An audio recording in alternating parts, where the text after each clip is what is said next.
I'm a child of the mother. I was born in 1994. How do I start? Poetry prescribed, pen perfectly poised. It was supposed to be you. I've always been shit at maths. Was he ever scared? In this poem, Everything I want is already mine. Word Spoken Podcast.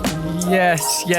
You're listening to the Word Spoken Podcast, the poetry podcast, which brings you the best. This is a special episode. This is an episode entitled Take the Mic, where you, the listener, get to send in your poems and I'm going to play them out on the show, kind of like an open mic episode. So excited about this. This has been an absolute belter, guys. I'm not going to lie. I've been so impressed with what everyone has sent, what they've kind of come up with. It's been incredible. I've enjoyed it so much. Thank you very, very much to everyone that did send in their pieces. It was super hard to choose from, but you know, I had to whittle them down eventually. I had a great choice, so that's a good thing. And the finished result is epic. I'm so happy with it. I really love all of these poems that I'm about to play out. So yeah, it's going to be a good one. Now look, I'm not going to beat around the bush with this one. Let's just jump straight on in. This is Take the Mic from Word Spoken Podcast. Take the mic. Okay, so first up on the mic, we have a guy who goes by the name of Dominic Falcao. He's got a piece for us called Open Mic, so I thought it would be very suiting to kind of kick things off with this one. His Instagram handle is Dominic, spelt normally, and then Falcao, Falcao. Now his bio reads, whilst I have enjoyed writing for a while, this is the first spoken word poem I've ever written. It was put together as part of my New Year's resolution. The resolution was to perform at an open mic night, which, by the way, is really funny because that was exactly my one and that's how I got into this art form. Anyway, back to the bio. I have been writing much more this year thanks to having connected with a brilliant group of aspiring writers and formed a writing group. My most recent poem is 4 minutes long and focuses on the existential ramifications of choosing grout for your kitchen. I don't own a kitchen.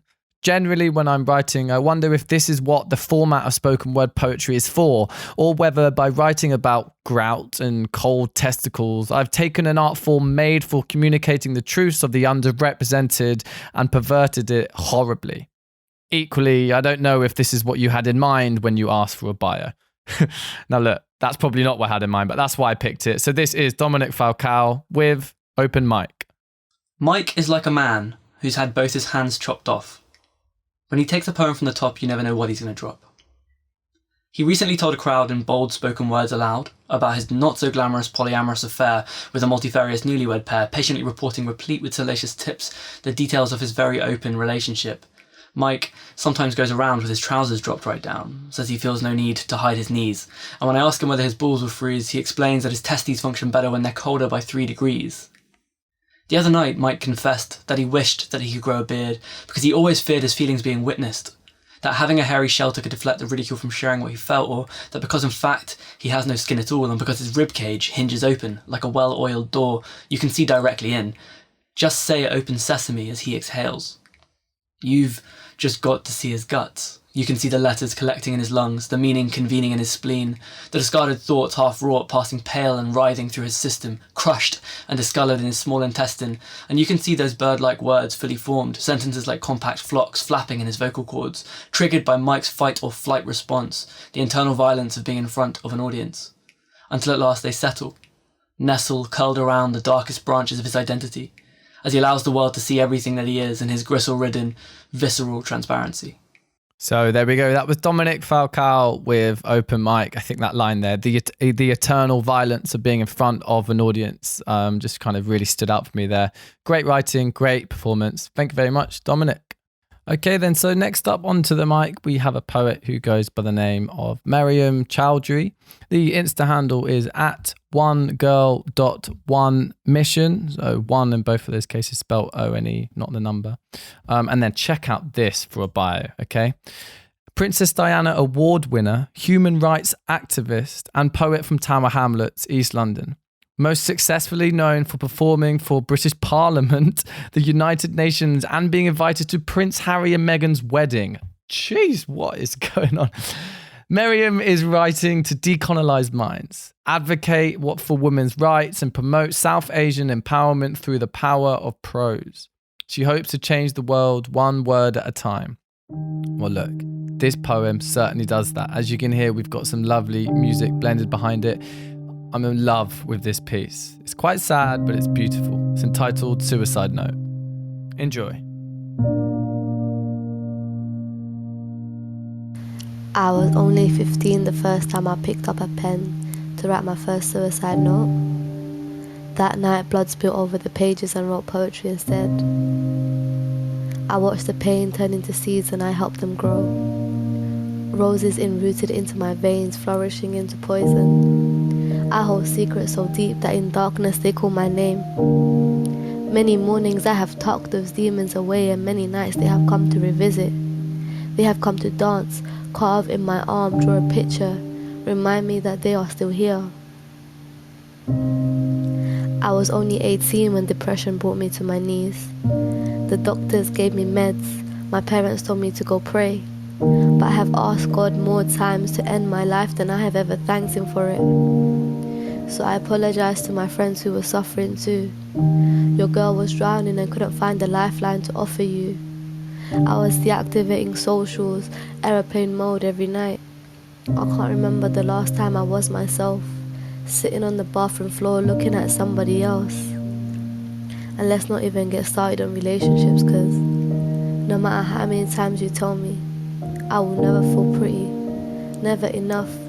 Like how can someone like you fall in love with someone like me? When I was 21, I woke up in A&E, in a room full of broken hearts, asking me what I did to me. Like, this is not a permanent solution to a temporary problem. But guys, understand, this is a permanent solution to a lifelong problem. You see, I was taught anger and told to figure out love on my own. So I built an entire life around hating me, despising me. I can't stand me, I am grieving for the living, I am grieving for me. So that night I picked up a pen and I wrote. And I wrote because my life depended on it. And I wrote because my mind made sense of it. And I write now for me, for you, for my friend who sat beside my hospital bed and said, I'd rather hear your suffering and pain than sit in your janazah and wait for the imam to call your name. I write because my girls gave me faith, light and poetry. I write for all those who helped me, supported me and made me, me. I write so that when we are 24, 36, 80, we can look back and we can see that our life wasn't falling apart, it was falling into place. That we are creating our own journeys, rewriting our own stories. And I write so when your sky is bleak and dull, I can fill it with flowers and everything you love. And I can't sing, but I can write you a song. And I can hold your hand and we can dance along. And when you feel alone, I can build you a new home. And the words that bring you down, I can write you new ones. Fill your postbox with love letters until you fall in love with yourself. So that when my daughter is 21, she will have a notebook filled to the brim, telling her how she is loved. And when it falls apart, I can stitch it right back up. And I write for all those who see their mental health as a sign of weakness. It's a sign of us fighting. In pain, broken and hurt, it's a sign of us fighting. Screaming at the top of our lungs, unheard, it's a sign of us fighting. We ain't going anywhere. It's a sign of us fighting. Because we are no longer surviving, we are living.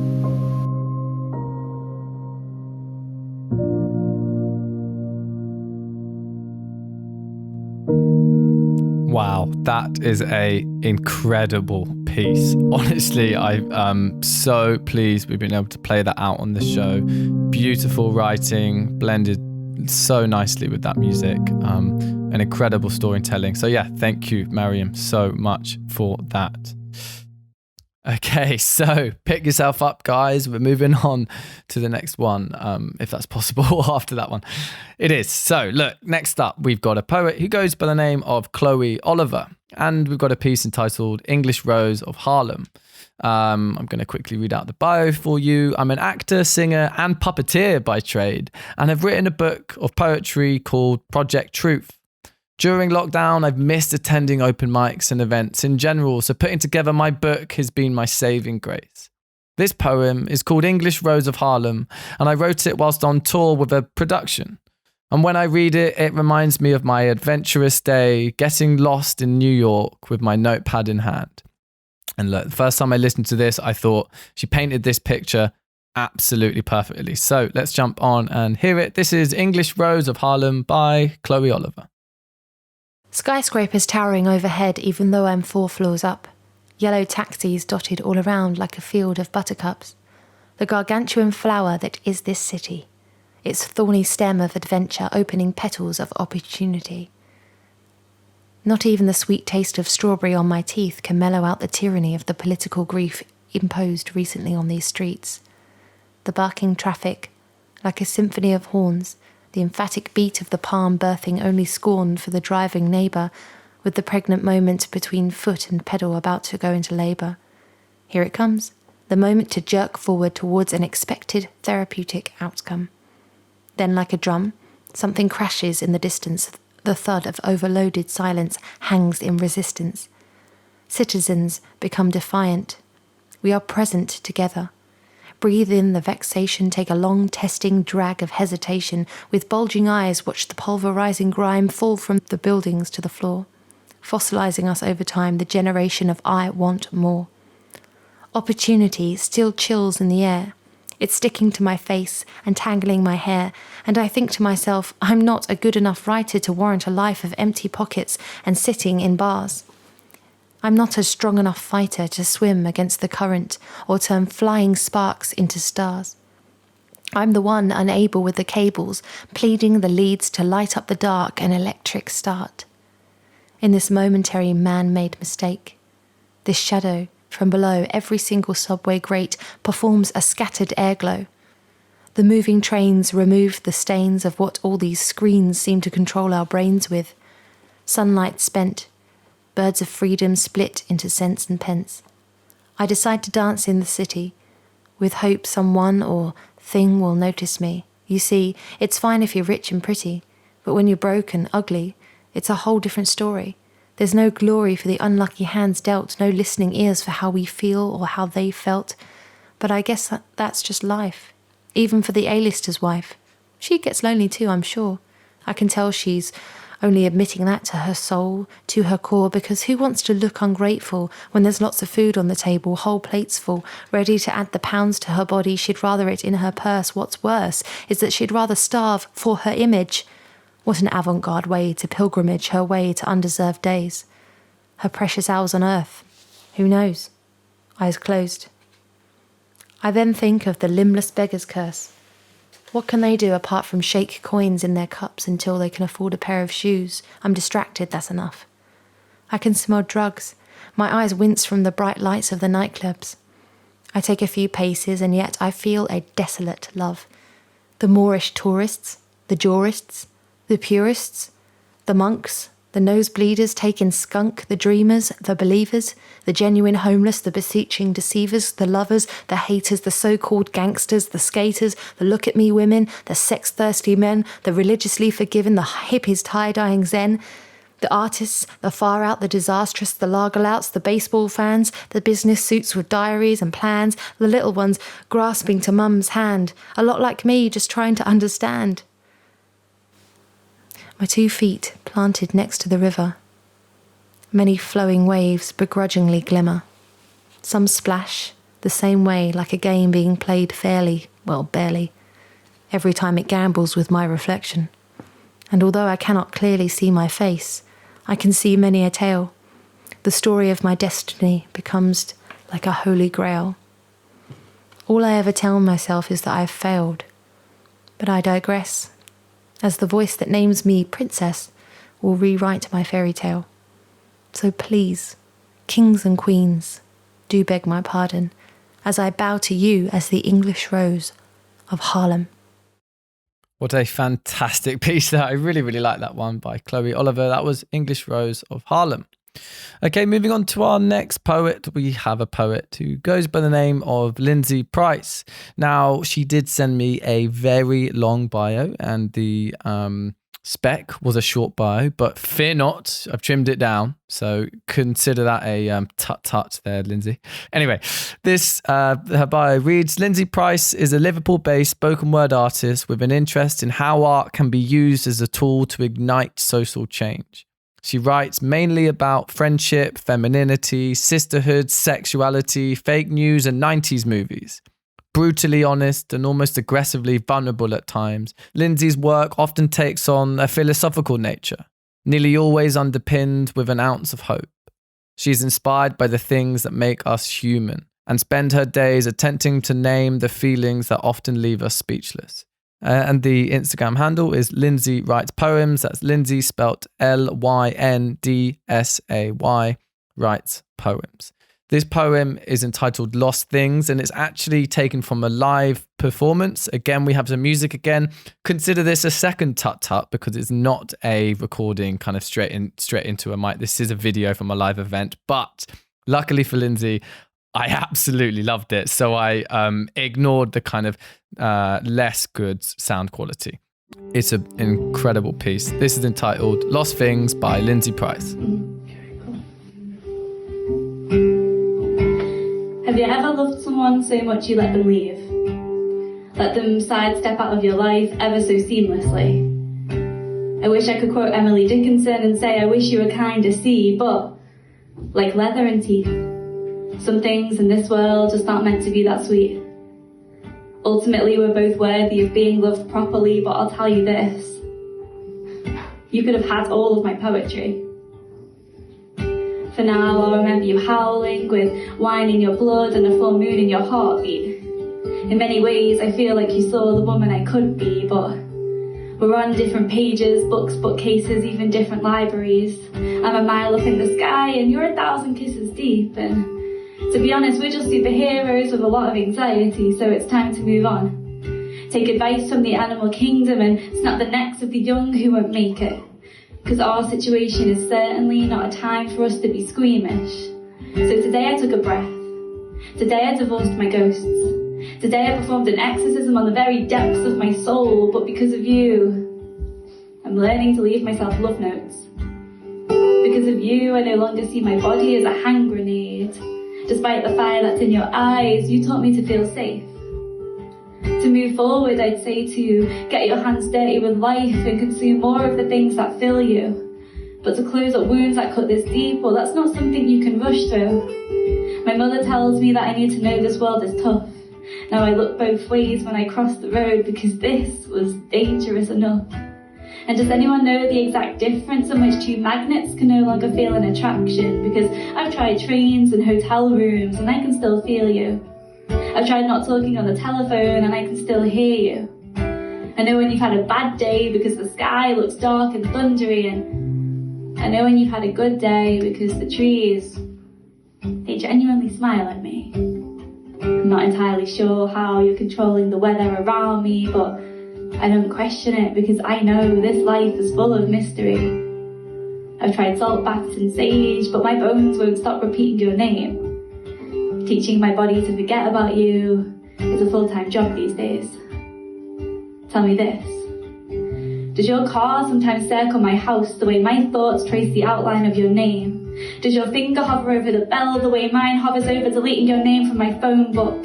When you give in and drive back home, tell me, darling, do you feel lonesome? Last night I went to bed with artificial feelings.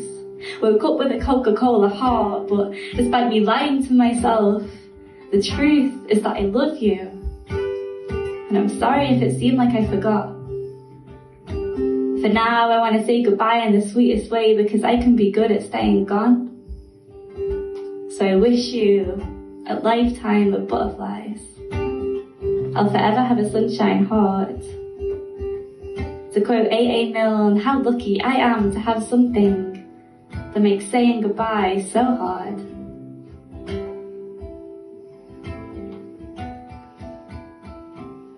So there we have it. That was Lost Things by Lyndsay Price. Beautiful piece. She says, like leather and teeth, some things in this world just aren't meant to be that sweet. There was something about that line that just kind of gripped me right from the get-go. Beautiful performance. Thank you very much, Lyndsay. Moving on, next up on the mic, we have a poet who goes by the name of Louise Hale. And we have a piece which is entitled Mummisms. So let me quickly read out the bio. I'm a Cockney Londoner with creative bones. Born and raised in Bow. I'm a jack of all, really. I was a journalist for 12 years and I'm currently working as a primary school teacher and a play therapist. And I'm currently embarking on spoken word poetry. I started writing when I was 13 to a diary called Jude. Haha.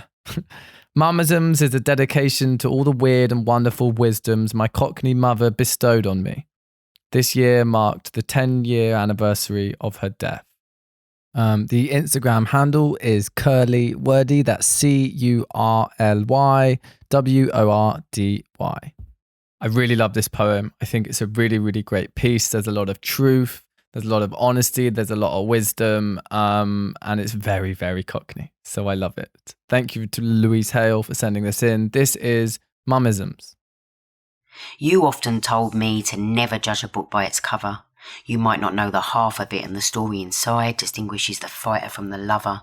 You were quick to remind me to judge people by their acts of kindness so I could relinquish all rights to those with a selfish kind of blindness. You were adamant for me to always be myself, even if it meant being left on the shelf by men who are more selfish than women, you'd say, and those with hearts on sleeves usually pay.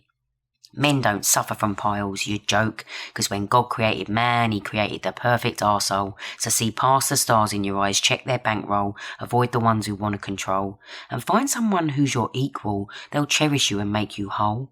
Oh, and make sure they don't mind putting on a pair of marigolds.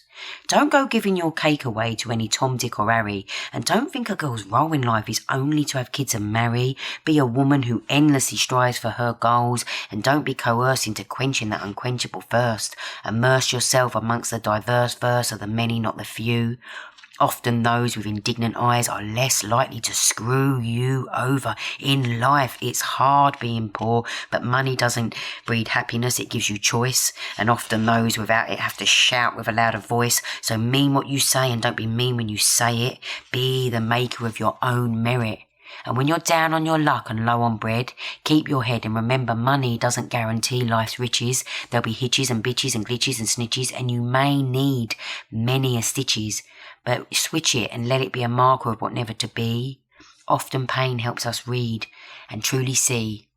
And make sure you run with that resourceful code and you use what that East End jungle bestowed. I'll be rooting for you with all that we sowed. So when you hit that ceiling made of glass, remember you can't buy drive and you can't buy class. If people make assumptions, they're the arse. When you think you've got it hard, know that people have it harder. But if you knuckle down, worship that library card and do your best, they won't only judge you by the size of your breasts. You'll be able to fly from this struggling nest, my girl, knowing you're more than enough, and you'll break free from the piss-poor handcuffs. Maggie may have given us our right to buy and Blair your right to an education, but be your own blurred class creation and defy anyone who tells you you can't, because you really, really can. Yes, you can. A fantastic piece there. Really, really loved it from Louise Hale, entitled Mummisms. I think that line where she says, mean what you say and don't be mean when you say it is brilliant. So thank you very much, Louise. Okay, jumping on ahead straight on to our next one. We have a poet who goes by the name of Ashh Blackwood. So let's quickly read out her bio. My name is Ashh Blackwood and I'm a 2020 acting graduate from Croydon, South London. I've been writing spoken word pieces and poems since 2018. I occasionally write songs and sing as well, and I play the piano and ukulele. Hey. The piece that I've submitted is called Light. This piece is the last of a 3-part spoken word series I wrote called 4 Walls, with a message of hope during these difficult times. My Instagram handle is ashh.blackwood, so that's ASHH.blackwood. And this piece is entitled Light, and I absolutely love it. We have another tune, another poem, with some music behind it, and I'm just loving these guys. So thank you. Might as well say this now. Thank you to everyone for sending these in. I enjoy this so much. This is Ashh Blackwood with Light. No one ever tells us that healing isn't linear. One day you'll wake up and you feel a bit more run down and shit than the day before, and you may beat yourself up about it, sure, but what for? Our individual journeys will inevitably get murky. How we used to deal with things eventually stop working. The darkness may be lurking, doesn't mean it will succeed. Give yourself a chance. Give yourself what you need. Know that you're enough. Plant the seed. Don't ever think for a second you have to plead. I should mention, the right ones will be there by your side. You won't need to have to beg them for attention. We all need to protect ourselves sometimes, but it's not worth building a barrier so high, blocking out all the light. Trust me, you'll lose sight, not go blind. It's just really hard to see in the dark. I've tried, so open up. See what it's like. Who knows what you'll find? You could put pen to paper and discover you're great with words and rhymes. Maybe, if you're lucky. You will discover things you actually really love about you, so carry that with you. On the days you feel blue, on the days where there's adversity, on the days in utter calamity, on the days where your mind lies to you and your body, on the days where you spiral and you put yourself on trial. If a friend spoke to you like this, you'd think they were vile. Even if you have to crawl through the day on hands and knees to get that last mile, I promise you, it will be worthwhile. You'd be surprised how many people are crawling with you, how loved you actually are, and that's a beautiful reason to smile. Go ahead and shine, shine real bright, you are the light. Go ahead and shine, shine real bright, you are the light. Go ahead and shine, shine real bright, you are the light. You are the light.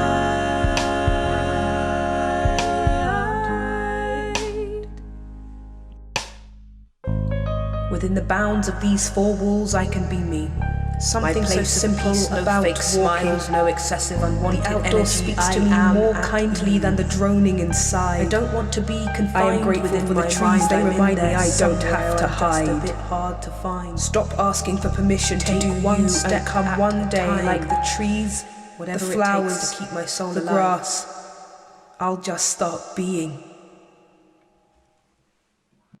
Yes, so that was Ashh Blackwood with a piece entitled Light. Look, I am blown away by the talent that I received in my inbox when kind of I put the flyer out for people to send in their stuff. It's been incredible, and some lovely singing there from Ashh. So thank you very much, Ashh Blackwood. Next up, we have Jules.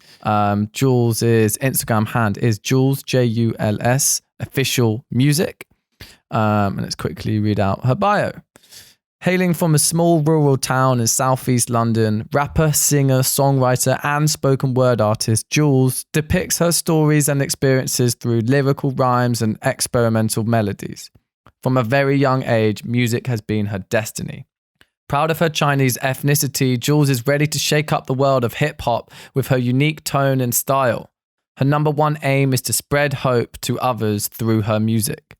Her debut EP, Take Care of Yourself, is available across major streaming services right now. So go and check that out. I thought this piece was absolutely wicked. So that's pretty much why I put it in. So the piece itself is entitled Yellow Fever. Enjoy. I really don't get it. First it's fetish, then it's hatred. I don't know what makes me more mad, the lust or disgust, because at the end of the day, it's all just racist. And how people are easily manipulated by their own consumption of tabloid bullshit. It's cheap and tacky, their behaviours. Funny they don't focus on finding the cure because they will end up screaming, save us. They will prefer to put the blame on anyone but themselves. The ratio in people missing and murders is ridiculous as exposing both genders not taking normal procedures for their own health. Just wash your damn hands, man, for 21 seconds. And if you have trouble doing that, just rap Lisa's Mafia's verse from 21 seconds. While I wash my hands of these stereotypes, uneducated idiots shouldn't believe this hype. That us women are usually submissive, real tight and delicious. But if you dare touch me, I will really get defensive. And you assume our men are Jackie Chan's, but they should bow their heads down, and that they should always obey, not question your xenophobic ways. Whether it's a slap on the back or a kick to the face, we live in a place of diversity, but ultimately suffer as a human race. The way we are targeted, marketed, no surgical material can mask it. They don't want to sit next to me on the bus. They want to pretend not to acknowledge us. And the real sad thing is, our family and friends are losing work. I've never seen Chinatown so quiet. Legendary town, that's why it really hurts. The truth about Chinese whispers. The truth about coronavirus figures. Will you follow the media bias? Or will you join me in artistic silence? A fantastic piece there entitled Yellow Fever. Thank you very much for sending that in. I thought it was really, really brilliant. So love that one. Next up, we have a poet who goes by the name of Eleanor Maslin. Her bio reads, "My name is Eleanor Maslin. I'm a 22-year-old and come from the town of Kings Lynn, Norfolk, growing up surrounded by the beautiful Norfolk coastlines. I've recently finished my degree in English and creative writing and am now eagerly delving into my next adventures. I'm passionate about a multitude of writing, ranging from informative journalism to performance poetry, and writing in a multitude of creative genres. I would love to be an author someday, but for now I'm enjoying discovering different forms." Now, the piece we hear from Eleanor is entitled Strawberry Tart. And she did actually kind of say in her email that I like to leave it up to the listener as to what it's really about. But let's just say it's a dive into a journey of my romantic endeavors. Okay, so the poem is Strawberry Tart. The Instagram handle is Fangy Elf, which is quite a good one. FANGY.elf. Fangy.elf. And this piece is entitled Strawberry Tart. Now, honestly, for some reason, I'm hearing like a female Mike Skinner in this from the band The Streets. Tell me if I'm wrong, but I love it. This is Strawberry Tart by Eleanor Maslin. Hi, attention please. Naive girl, that's what she was, scribbling in her diary. A poet, she thought she was a poet. In theory, she just dwelled in being tragic. Tragic, isn't it, how boys don't act like men? I did love him, she says, like a plant loves the soil. But what if the foundation didn't love her back? Water is the essence of our existence. Trust is the vitality of a relationship. What's up? Why are you with him? Why do you cry behind doors? I'm trying to love him before I'm stuck on all fours. Aim to her just at the right time, you know, the right time, like the right time for a snake to grab its prey. 2 years of spirals, you know. She pulled her heart through her chest and presented it like dinner to a guest. It was never enough. Never enough! It came to her just at the right time, you know, the right time, like the right time for a snake to grab its prey. Hey, what's your name? What do you want? I've heard things about you. I know what you want. You're a strawberry tart. Yeah, but I have a heart, right? No, oh, it's happening right now. Not sure I want this. I have a heart, you know. Do you have a job? Do you have a family? What's your name? Never mind. Meet me at Gino's, we can cancel out all the shit. Wouldn't you like to cancel out all the shit that defined us for so long? I'll tempt fate into changing our course with every sip of Pepsi sauce. Lasagna, yeah, I always get lasagna. You're laughing now, laughing at the mince on the corner of my mouth. Fuck. Is this it? My mouth etched into continuous speech, motorboat in my throat. Do you really want me? No, do you really want me? You actually want me? Is this it? Well, I can't argue with that. He came to her just at the right time, you know, the right time, like the right time for a snake to grab its prey. 2 years of spirals, you know. She pulled her heart through her chest and presented it like dinner to a guest. It was enough now. He came to her just at the right time, you know, the right time, like the right time for a snake to grab its prey. You're my strawberry tart, he said. I know your name. I know what you want. I know what jobs you've had. I've sat with your family, and your name is Strawberry Tart. So there we go. That was Eleanor Maslin with Strawberry Tart. And yeah, honestly, I just got a sense of a bit of Mike Skinner in that. I thought it captivated me really, really well, that piece, that kind of snake to grab its prey line. Just I found really catchy. So yeah, thank you very much, Eleanor, for sending that in. Now look, we're heading out to the final two. And just to kind of prove that the variety you're going to get on this episode is intense. Next up, we have a poet who goes by the name of the Revolt Poet. Now check out this for a bio. According to the dictionary definition, to revolt is 1, to rebel, or 2, to disgust. This Northampton punk poet's mantra is to do both. The Revolt Poet, revolt by name, revolt by nature, a personification of the phrase perfidious Albion. God knows how to say that. He brings hard-hitting poems and straight at highlighting the very heart of humanity's hypocrisy and the inherent injustices. Famously, Plato wanted poets banned from the Republic. This poet aims to show you why. Quite unsurprisingly, his Instagram handle is Revolt Poet. Very, very simple. This piece is entitled Burn the Flag. If you've kind of been following the news, I guess you know what it's about. Yeah, it's political, it's punky, it's feisty. I just really liked it. So this is Burn the Flag by the Revolt Poet. Burn the flag. The British state is a failed endeavour that knows its racist practices would fail to weather the storm of popular opinion. Why start a debate you will lose? Shh. Use silence to win them. That killing was an act of war. He killed him for the reason we kill them for, and the ill-fitting nature of that definition's our fault for sure. Using terror as a means to justify a phony war fought for the world's resource. Control of oil, of course. Today's the day a young adult lies stateless, and the excusing of it, frankly, I find it shameless. And that isn't the same as saying in this she's blameless, but I hate the government too. When am I dangerous? And what of the man who made that decision? False flag immigrant. Parents of Pakistan personify as white Britain, a melanin experiment to rival the Yanks' change vision. Don't they know that race in high place was never the mission? And hark! Our own orange messiah, a new trading system. For Empire has a legacy like nothing else. Like when calling a hero a villain could make you one yourself. Like criticising 350 million that could be spent on health being used to fix a single roof instead. Is that Commonwealth? So I know they'll call it hate when I call out burn the flag, but the myth of greatness, I won't give them it back. So let the flames engulf and kill the power mad, as they did in Cameron's Britain, as in Saddam's Baghdad.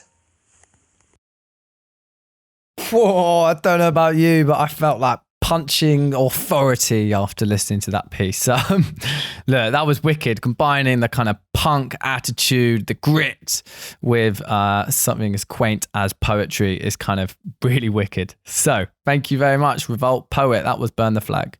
Now, ladies and gentlemen, we are on the final poet of this Take the Mic episode. Look, just before we jump into this final one, I just want to say again, thank you to everyone that did apply. I had so many to go through. Honestly, I had more than 120 entries and I had to whittle them down to just 10. So look, congrats to those of you that have made it through and had your pieces played out. To those that didn't, look, poetry is subjective, right? I just had to kind of pick 10. These were 10 which jumped out at me. It by no means mean that your piece wasn't worthy. Keep on writing, keep on performing wherever you can. And yeah, don't let any kind of negativity on this, not make it onto this, dishearten you in any way. Okay, now that's done. This is the final poet. Last but not least, he goes by the name of Rohan Samuel.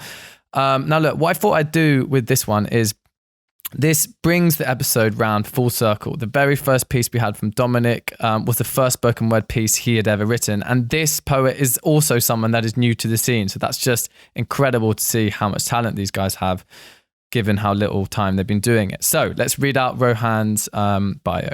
It reads, I'm new to the scene, a creative in the field of painting, sculpture, and photography.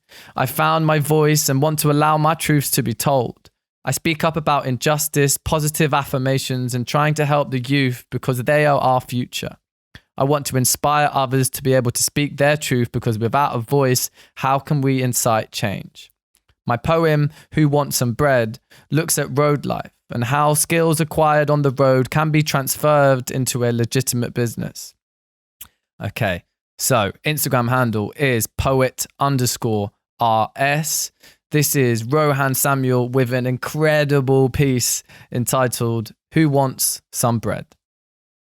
I'm going to take you on a culinary tale where bread can be seen as bread. But in this bakery, we don't weigh ingredients, we only have economies to scale. That street corner hustler, chef inherited rustler, cooking dough potentially could inspire a different type of customer. It was surely hard though to only be seen in one perspective. There's no retrospective. I had to reevaluate my options because like a personality disorder, I was split, only seen in slices. They can't imagine my life in different colours, so they're quick to see the picture portrayed in brown or white. Rather see me straight jacketed in plastic. There's no room to breathe, so if I go green, I'm immediately discarded amongst the social classes. A waste man for the waste bin. I've been stamped and dated, and the only way to prolong this business is to freeze my assets, bag them up, and ready the production when it's just in time. Bun that. The streets are nothing but hot stone ovens. We ready to bake? Are you ready to eat? I've learnt my trade. I've messed up the ingredients time and time again. My scales are so weighed down to the point that all I know is pounds is my unit of measure. Mentally, I will never let the foe catch up with me. I've been made to feel redundancy by my inner self. The cause was external. My mind bageled at the thought of, alright, wait. I'm not going to sit here and pit on myself. I'm no longer seeing myself as mundane plain. I am the self-raising agent. Bye-bye, carbonate of soda. I bait past the fact that you still see the street boy. Those preheated stairs won't have me turning 180 degrees. I'm not going back to that sourdough. I want that sweet bun. Positively extract the negative till my carbolic has me fist pumping hydraulic. I'm gluten-free, hun. You would have said I was a street corner hustler. I would have said I was a street corner entrepreneur. Same taste, but the feeling's different. So let that pretzel twist in your mind for a moment. And I realize I'm a late bloomer. I mean, I always needed dough, but never understood the legalities of making bread. Do you know how many times I've stood in the kitchen looking at these utensils ready to fry my dumpling? Mind drained of flavour like rye bread. Subconscious thinking never transitioned into conscious planning. The mixing bowl never held the dream properly, it was a colander. So the business strategy was holy. Like collection plates passed around to shallow pockets, those offered ingredients was only suitable for flatbread. But funny enough, none of my people thought I could even make bread. So I upped the heat. I may look charred on the outside, the inside is wholesome. I developed my life like a business, so my belly and my bread will always roll. So when the man them scream, "Chee, batter," life's game is all I'm thinking. Baking bread after bread after bread after bread after bread is life's ambition. No need to have the biscuit on the side. We chefing bread like a main course meal. So the bread business has expanded my mind to the reaches of entrepreneurship. Serving my life on a baking tray. I'm non-stick, no grease needed. The fallbacks and pitfalls of my empire won't have my emotions seeded. It takes time and patience to butter one's bread. It will come. Dust my shoulders off. I might have to Alan Sugar the top for effect, but like I said, my day will come.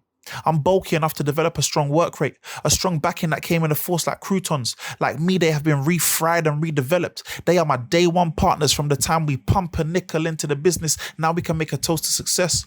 And how successful it is to know that life's plan and business plans can intertwine. West London born, South London bred. I've never let the streets nor society bred me into the casing of their nonsense. I'm not a product of my environment. My product, like my personality, is served warm and wholesome. I won't leave an unthinkable trace behind your taste. We don't make garlic bread. I simply took the street inspiration and made it legitimate because the streets is nothing but a fictitious fairy tale that has you believing in bread being the concept that can only be made in wicked circumstances. I took your motions of making bread and I turned it into making bread. Hence why my bakery has only the freshest and purest of ingredients. We don't cut corners. This corner boy strengthened to become a cornerstone and expanded past your corners. That street life is a business. It's also a pyramid scheme, making you believe in a dream of a dream of a dream. My bakery is my business that helped me stay out of your business. So when I mind my business, just know my service always comes with a smile. Let's break bread and eat. Who Wants Some Bread by Rohan Samuel.